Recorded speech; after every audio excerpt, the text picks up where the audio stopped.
Hello, my name's Tim Shoebridge. Welcome to this video. Now, I'm in the process of recording a thoughts on kind of review video of this synth you can see flashing away behind me, looking very smart indeed. It's the Vermona Perfourmer Mark II. But it seems to me that I've been trying to get this video finished for weeks, literally weeks. I keep sort of like recording segments and then tearing them up, deleting them, starting again. And I got myself into a little bit of a sort of like a mental state with this particular synth. This has ended up being probably the hardest thoughts on video that I've ever tried to record, because there's something about this synth that doesn't quite add up for me. And so what I've decided to do is to keep the thoughts on video, the review video, separate from this one. I want to not have too much negativity in that thoughts on video. I don't want to sort of like muddy the waters with it. I want to concentrate on the positivities of this instrument, and there are many positives of this instrument. It's capable of sounding absolutely amazing. So I want to keep the thoughts on video separate, and this is a separate video all on its own, which is like a prequel, if you like, to that video. I kind of want to clear the air with what's been the problem with me versus that instrument, and give you a little bit of background, because I've been doing a little bit of research and I've come up with some answers to help me appreciate it and get on with it. So what the hell am I talking about? It's difficult for me to really know where to start. What I'll say is that when I go about buying a synth or a keyboard or any piece of equipment, I research it as much as I can. I mean, I think we all do. The days of being able to just like walk into your local music store and try it out, they're long gone. So you have to rely on people's opinions of people that you trust, as watching as many YouTube videos as you can, listening to as many audio examples as you can, and reading as many reviews as you can. And that's what I do before I take the plunge and you know, invest my money in a piece of gear. Now, in terms of YouTube videos for the Perfourmer Mark II, there's not that many. Well, there's quite a few videos of people that own it, who are doing jams with it and showcasing it and stuff like that. So that's good to watch and get an idea of the sound capabilities of the instrument. But there's not that many people, very few in fact, that have actually done any kind of proper review of this synth. So I ended up turning to sort of like written reviews, and there are not many of those either. But thankfully, Sound on Sound magazine, it's a magazine that I have been reading avidly all my life, literally. They did a review of the Perfourmer Mark II, and they'd also done a review of the Perfourmer Mark I. Now, these reviews of the synth were done by a gentleman who I have immense respect for. When he says something is good, I know it's good, and when he picks a hole in something and says there's something not great about it, then I respect that, and he's probably right. What I found is that my opinions of gear match well with his. I have a massive amount of respect for him. Now, he did a review of the Perfourmer Mark II, as I said, when it was released, and it was released like 9 years ago, this synth. It's been so long since it was released, and I've only just really in the last couple of years actually heard of it. Now, his review was pretty gushing actually, and he compared the synth to a Moog quite a lot in his review, and I'm going to show you just a few little clips from his review. Here is the first one. I'll just read out the little bit that I've highlighted. There's a resonant low-pass filter that behaves uncannily like a classic Moog.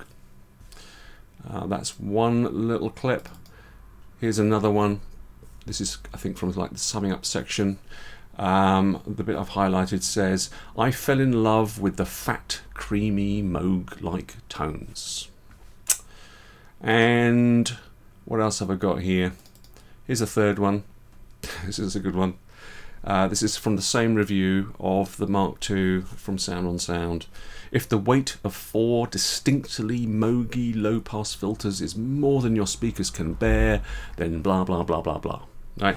So not just those 3 occasions, but I think on about 5 different occasions, he mentions Moog in relation to the Performer Mark II and strongly relates the beautiful sounding filter that he's listening to a classic Moog ladder filter, a 24 dB low pass filter.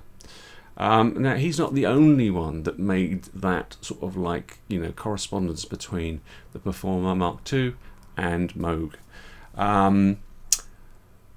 I found a user manual online, a PDF online. It's strange because if you go to vermona.com right now, you won't be able to download the user manual for the Performer Mark II from their website. Apparently it's under construction or maintenance or whatever and it's not available. But I did find a PDF copy of the user manual, because that's another way that I like to research a synth. I found one online. It's one of the US retailers have sort of like takes the user manuals as PDFs, and they're available off of their website. So I took a copy of that PDF to read, and in the filter section description of that user manual, that's a PDF form, which I think is the original manual from 2012. I'll show it to you here. This is the filter section. That second paragraph: each of the Performer Mark II synthesizer channels offers a voltage-controlled, resonance-capable, low-pass filter with a slope of 24 dB per octave. This proven effective filter type has already been used in legendary synthesizer models developed by Bob Moog. So even Vermona themselves, in their user manual, is like name-dropping Bob Moog, giving you that correspondence between a classic, beautiful, ladder filter, Bob Moog ladder filter, and the filter that you have inside the Performer. So where am I leading with all of this? Well, when I got the synth for the first time, I've had it 2 months now, when I got it, sat it down and started to play it, I naturally go and start playing with one of the synth voices and the filter, and I have to say I was unbelievably disappointed with what I heard. I'm going to show you now a little filter comparison between the Vermona Performer Mark II's low pass filter and a kind of equivalent Moog style filter. Now, at the moment in my studio, I don't have any Moogs. I'm not going to compare it with the Moog 1, which is sitting over there, because I think it would be easy for people to say that's not a good comparison. But I don't have my monosynths, my Moog monosynths here in the studio at the moment. The closest emulation to a Moog ladder transistor ladder filter that I've got at the moment is actually a Behringer Eurorack module. It's a System 55 low pass filter. So I'm going to show you now, or play for you now, a little filter sweep comparison between the Vermona Performer Mark II's low pass filter, which is described in all of these reviews and literature as being Moog-like. I'm going to compare it with the Behringer System 55 sort of clone of a Moog ladder filter. So that's what I'm going to play you now.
So I hope you can hear from that little demonstration there how wildly different the Perfourmer Mark II's filter is from a Moog ladder filter. They are like night and day. There is no comparison between them whatsoever.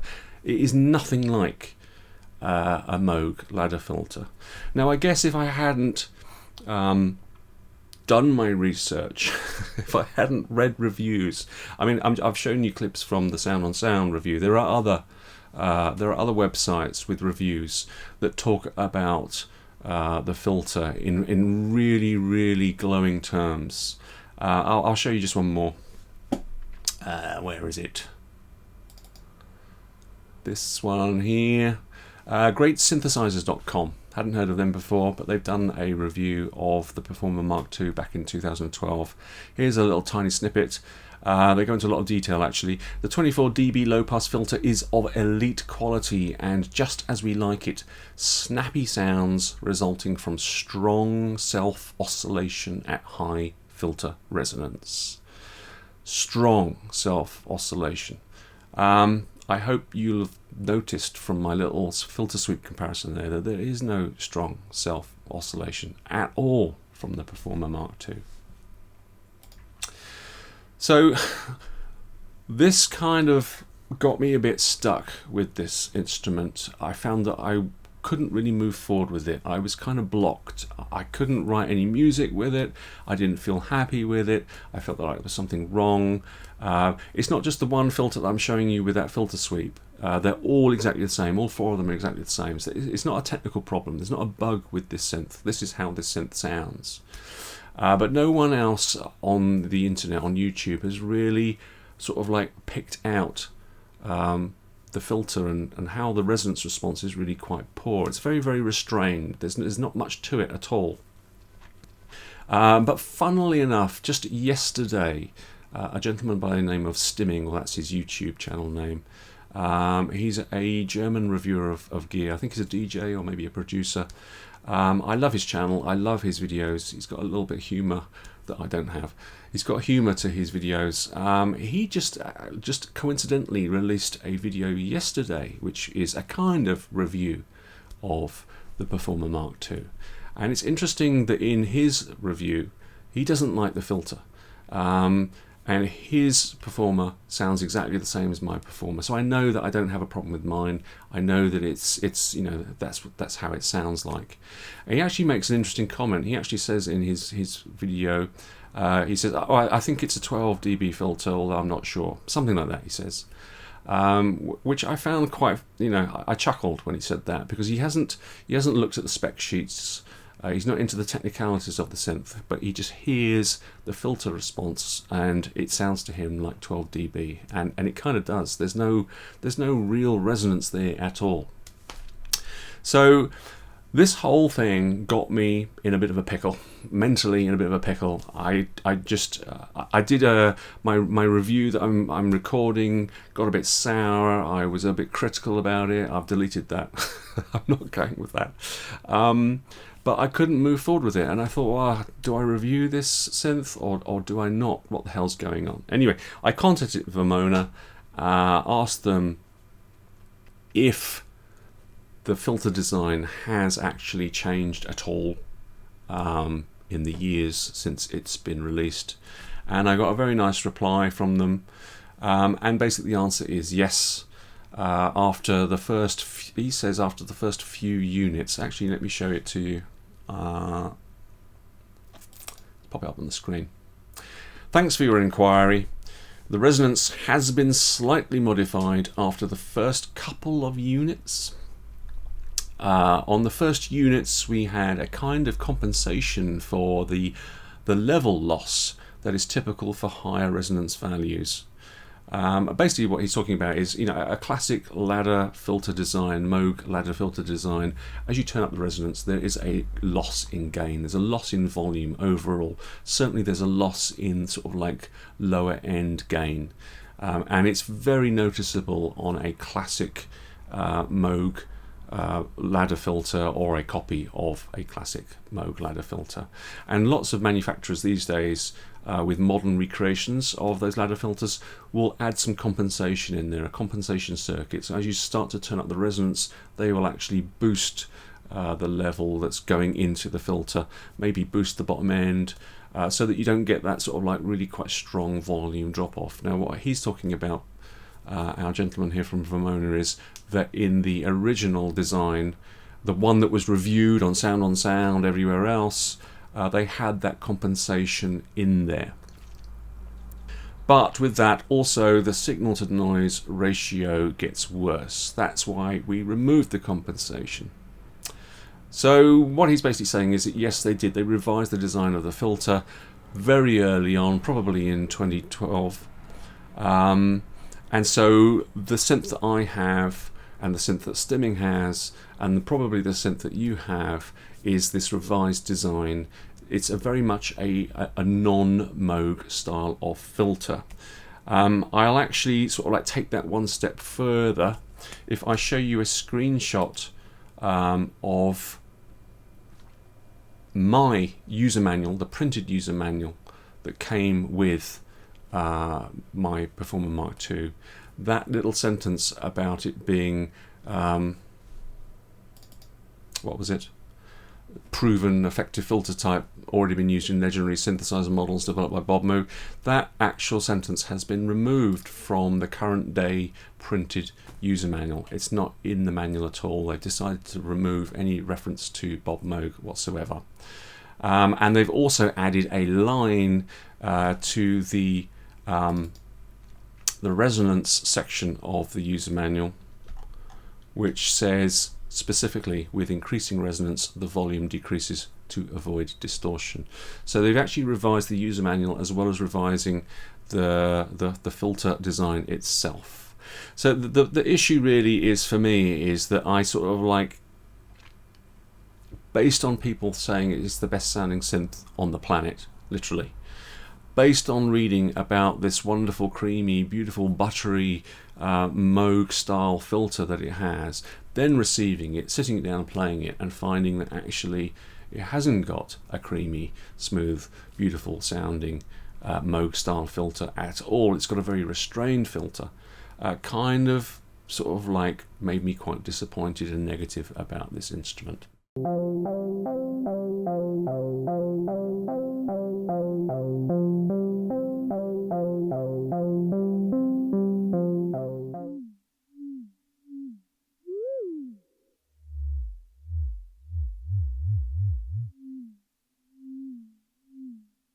But the reality is that I bought it also based on the fact that I was listening to it being played in YouTube videos, and I really liked what I heard. And in the 2 months that I've had it, and the patches that I put together with it, I realized that it is capable of sounding really, really gorgeous and really, really beautiful. I must admit that the patches that I like the best that I've created with it tend to not be high resonance patches. I'm keeping the resonance low. In fact, a lot of the time, no resonance at all. When there's no resonance at all, the filter sounds really gorgeous and Moogish. But when you add resonance, it doesn't sound Moogish at all. So the synth is capable of sounding really, really gorgeous and really, really beautiful. But no thanks to the filter. I think that's the strongest statement I'm going to say on it. So I've kind of got over the filter problem that I had. My expectations basically of what I thought I was going to get weren't matching. I've got over that now. I've had my reply from Vermona, which kind of confirms my fears that my synth is not the same synth that was reviewed in 2012. Now the reason I'm mentioning all this to you is that, you know, I did my homework before I bought it. Maybe you're thinking about buying it, and maybe you're doing your homework right now. I think, you know, you should know what you're getting, and if you're going to base your purchase decisions on written reviews of back in 2012 when this synth was first released, then they are not accurate anymore. This isn't really version 2, Mark II, that we all are able to buy these days. It's a Mark 2.1. It is a different filter design than the one that was reviewed in Sound on Sound and in all the other reviews that I found online based on 2012. So please just bear that in mind, that you're not going to get a Moog style filter. You're going to get a filter that is really quite restrained and doesn't sound anything like any Moog filter I've ever heard. So all of that negativity out the way, I feel capable now of moving forward and finishing my thoughts on a video of the Vermona Perfourmer Mark II. I'm not going to mention the filter in that video, other than to say it's a weak filter, right? I mean, that's as far as I'm going to go, but other than that, I'm going to move on with the positivities and focus on why this synth, despite its filter, is able to sound absolutely gorgeous, because it really is a unique and fascinating instrument. So that's it. I've cleared the air inside my own head. I've told you what I think about this filter. It's time to move on, so please stay with me, bear with me. Hopefully in a few days' time I will be uploading my thoughts on a video of the Perfourmer Mark II, and I hope I can do it justice in that video. So that's what's coming up. Thanks very, very much for listening to me and for watching.